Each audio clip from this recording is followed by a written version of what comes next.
So second idea is to invest in automation.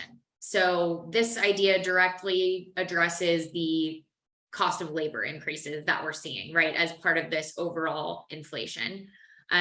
Now's a time where if in the past you looked at, let's say, some machinery that was going to be help your warehouse gain efficiencies, or even something like a robot, right, for your warehouse. This is what Amazon's using right now. If in the past you maybe looked at that and said, that's too expensive, we've got people to do that, right? Now we might be getting to that tipping point where your cost of labor could be more expensive than those machines, right? Or those robotics or technology, right? Or really anything that you could be investing in that is automated and not people.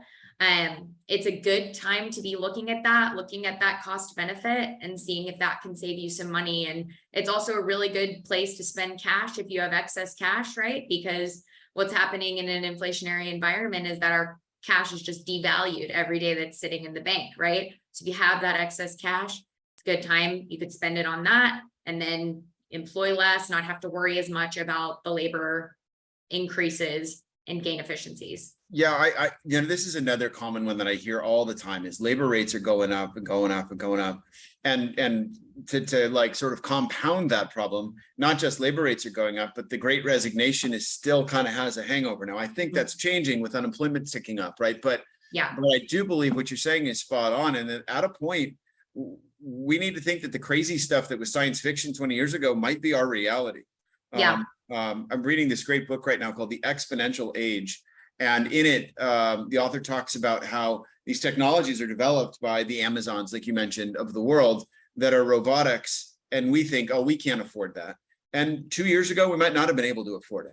But now that technology and the efficiencies might have gained to the point where we can actually afford it. So I would encourage everybody in just about every industry. In our industry, for example, in accounting, Bonnie, we're looking at data entry automation. And there are certain technologies that didn't even exist 2 years, 3 years ago that now we can use to help increase accuracy, decrease cost. And again, with all this turnover happening and increased labor, I think this is a great comment to really think about what technology might have been out of reach before, but now maybe is something you can use. I think that's great.